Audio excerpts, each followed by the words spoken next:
आणि म्हणून आम्ही सर्वजण महायुतीचे लोक एकत्र एक हा रणसंग्राम सुरू आहे।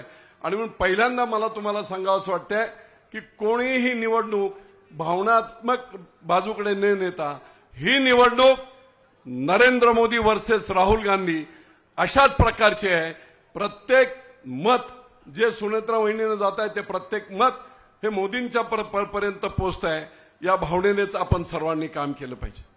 मला आठवते सुरुवातीचा काळ मी देखील असं ठरवलं की या रणसंग्रामात मी वितरू, पण शेवटी जेव्हा माझ्या लक्षात आलं की स्थानिक लेवलला मी एखाद्या गोष्टीचा हट्ट धरून जर काम केलं तर कदाचित संपूर्ण राज्यामधील महायुतीला तडा जाईल आणि महाविकास आघाडीचं आयतं फावेल। आणि म्हणून मुख्यमंत्री दादा आणि त्याचबरोबर उपमुख्यमंत्री आम्ही सगळे तिघे 2 तास बसलो वर्षावर।